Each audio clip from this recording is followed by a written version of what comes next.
Jangan lupa untuk subscribe dan nyalakan lonceng notifikasinya. Kepolisian melidiki dugaan tindak pidana pencucian uang yang dilakukan oleh Yayasan Aksi Cepat Tanggap atau ACT. Ya, apa saja dugaan tindak pidana yang dapat dikategorikan sebagai bentuk pencucian uang? Untuk membahasnya telah bergabung dari luar studio pakar hukum pidana pencucian uang Yenti Garnasih. Selamat malam Bu Yenti. Selamat malam, selamat malam, selamat malam. Baik, Bu Yenti, kepolisian menggunakan pasal TPPU dalam penyelidikan dugaan penyelewengan dana ACT. Nah, apakah sebuah yayasan yang melakukan pengumpulan donasi dapat dikenakan TPPU? Iya, pertama kita harus lihat ada TPPU-nya dulu apa tidak ya. Tapi pastinya ada karena kalau ini ada kan istilahnya semuanya penyelewengan dana. Jadi kalau penyelewengan dana yang sebelum Boeing ini itu kemungkinannya adalah penyelewengan dana dan penggelapan. Tetapi kalau yang Boeing ini nampaknya kemungkinannya adalah penipuan dan TPPU, gitu ya. Penipuan TPPU. Kalau yang pertama dulu adalah penggelapan dan TPPU. Belum lagi nanti kalau ada pendanaan terorisme atau menerima dana dari luar ya itu. Jadi itu semua akan terkait dengan TPPU. Jadi sangat karena ini kan bukan baru sekali, baru sekarang ya. Ini baru terungkap sekarang atas perbuatan atau dugaan-dugaan yang sudah terjadi sekian lama. Itu pasti setelah itu ada TPPU. Contohnya bagaimana TPPU-nya? Misalnya ini ya yang Boeing misalnya betul kan dibujuk kemudian dana itu masuk kepada para korban lain ya. Kemudian katanya mau dikelola ternyata kan tidak, malah untuk kepentingan pribadi. Nah, itu pada waktu mereka menyerahkan itu adalah penipuan 378 dan nanti hasil itu uang itu dipakai apa oleh mereka yang namanya kepentingan pribadi itu apapun itu adalah TPPU. Disitulah letaknya nanti ada pasal 3 yaitu apakah ditransferkan, apakah dibelanjakan, apakah diberikan atau apa saja itu yang menimbulkan angka 20 tahun dari Barreskrim itu. Itu seperti itu. Ya Bu Yenti, untuk kemudian bisa membuktikan bahwa terdapat sejumlah dugaan penyelewengan dana maupun pencucian uang begitu yang dilakukan oleh ACT ini, syaratnya apa saja nih Bu? Ya pertama harus ada kejahatan asalnya. Ya kejahatan asalnya tadi saya lupa belum jawab korporasinya ya. Kejahatan asalnya dulu. Jadi kejahatan asalnya yaitu bahwa dia dapat uang itu dari mana kan? Kalau yang awal-awal sebelum Boeing ini kan memang penghimpunan dananya itu sah ya, memang sah, hanya kemudian setelah masuk mereka gunakan bukan langsung kepada orang-orang arahnya atau tujuan donatur itu, tetapi ternyata digunakan tempat lain kan gitu ya. Nah itu nanti kan mengalir, nah itu nanti bentuk-bentuk seperti itu, bentuk-bentuk belanja, beli rumah, beli apapun itu ya, termasuk saya akan memikirkan juga tentang gajinya ya, gajinya itu apakah memang sesuai gitu ya, sesuai bahwa mereka memang harus misalnya 200 juta atau 250 juta, nah itu juga harus ditelusuri. Nah berkaitan yang Boeing ini kan awalnya kan mereka membujuk bahwa akan dikelola dan sebagainya, kemudian dikelola. Kemudian dikasihkan mereka. Nah ternyata kemudian bukannya dikelola, tetapi ternyata untuk kepentingan pribadi. Jadi yang pertama itu adalah, yang kedua adalah penipuan dan kemudian dari hasil penipuan itu untuk kepentingan pribadi. Apapun itu ditelusuri. Dan kemudian ini saya kira polisi ya, Pak Kapolri ya, ini menurut saya ini harus betul-betul tuntas semuanya.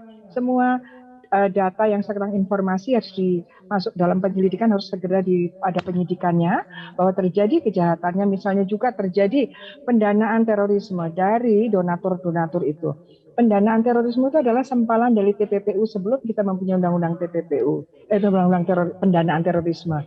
Dan kemudian tadi pertanyaannya apakah lembaganya ACT-nya bisa nggak kena TPPU, bisa nggak kena kejahatan? Tergantung nanti kita lihat. Apakah para direktur di pengurus ini ya ketika memutuskan untuk menggunakan tidak sesuai dengan tujuannya itu diputuskan di antara mereka tapi tidak dalam konteks keputusan pengurus, ataukah memang konteks keputusan pengurus lembaga itu? Kalau dalam konteks kepengurusan resmi gitu ya, sama-sama berarti itu ada juga bisa berkaitan dengan ACT-nya gitu, ACT-nya. Tetapi bukan berarti kalau ACT-nya kena sebagai korporasi, orangnya nggak kena juga sebagai pengurus ya orangnya. Jadi pemidanaan terhadap korporasi itu memang ada jenis pidananya tuh tidak bisa pidana penjara, denda dan lain sebagainya untuk pengurusnya, dan pidana untuk korporasinya yang paling berat yaitu adalah dicabut izinnya atau ditutup ACT-nya itu. Jadi kita harus lihat walaupun nanti ada korporasi bukan berarti personel itu tidak dapat dipidana juga, hanya memang statusnya dia melakukan kejahatan itu, terlibat kejahatan itu memang menggunakan jabatannya gitu. Oke, Bu Yenti, ACT ini kan memiliki cabang-cabang di daerah. Nah, ini penelusurannya seperti apa mengenai terkait penyelewengan dana ACT? Apakah kemudian memang akan bisa menjerat juga cabang-cabang di daerah atau seperti apa? Ya, ini juga penting ya, karena ini kan sudah kemana-mana ya, cabangnya di mana-mana, bahkan mungkin juga di luar negeri. Nah, ini kita harus lihat. Kita juga harus betul-betul teliti ya, apakah yang cabang-cabang itu memang tahu, ataukah cabang-cabang itu juga tidak tahu malah jadi korban dari pusat ini. Ataukah memang bersama-sama seperti itu juga harus ditelusuri. Saya kira Bareskrim ya, untuk hal-hal seperti ini harusnya sudah sangat bisa ya, tinggal sekarang kemampuannya saya kira ada, tinggal kemauannya bagaimana gitu ya. Jadi itu harus dilihat semua siapapun yang terlibat ini dan kapan itu terjadinya. Setelah terjadi kejahatan asalnya tadi ya, yang penting itu adalah kejahatan asalnya. Ketika uang masuk, kemudian uang masuknya itu kan resmi ya, karena memang begitu, pada donatur itu memasukkan uang. Tetapi uang itu harusnya untuk disalurkan kepada pihak-pihak yang memang memerlukan sesuai dengan ininya ya, iklannya ya, sesuai dengan iklannya itu apa sih, untuk apa saja kan banyak itu ya. Nah, kalau tidak sesuai, nah itu kemudian terlepas, ini juga belum lagi berkaitan dengan persentase operasional itu juga ada masalah kan. Jadi ini harus dituntaskan semua. Karena apa? Ini juga kita harus melihat bagaimana pengawasan terhadap atau bagaimana izin terhadap menghimpun dana masyarakat ya. Apakah ini disendirikan karena ini adalah yayasan di bawah Kemensos ya? Karena kalau umum itu seperti koperasi kan ada sendiri juga, atau orang-orang yang fiktif-fiktif ya, itu kan sudah ada menggunakan undang-undang perbankan. Setiap penghimpunan dana masyarakat harus ada izin. Mengalami kesulitan menaikkan status kasus ini dari penyelidikan ke penyidikan, mengingat ada begitu banyak indikasi pelanggaran hukum di sini. Mungkin saya kira kok tidak ya, mungkin ini pengalaman kemarin kali ya, yang kemudian masa tahanannya sudah habis mungkin ya, evaluasi itu mungkin ya. Tapi insya Allah lah ya, ini mungkin dalam waktu beberapa hari ini cepat saja, tidak apa-apa juga. Ini dalam penyelidikan kan belum ada upaya paksa, mungkin untuk menghemat masa tahanan nanti ya. Jadi nggak apa-apa, tapi juga jangan lama-lama dan hati-hati sekali, karena ini adalah dana yang sangat besar dan ini filantropi, dan jangan juga membuat masyarakat menjadi tidak percaya untuk melakukan satu kegiatan-kegiatan berderma, padahal kita juga memerlukan. Namun di satu sisi masyarakat Indonesia juga jangan gampang sekali berderma. Kalau berderma gampang terus buker ya, tidak peduli uangnya kemana, itu juga bahaya. Kalau di satu sisi kalau ini nanti terbukti ada kejahatannya, bisa menjadi menjamur kejahatan seperti ini.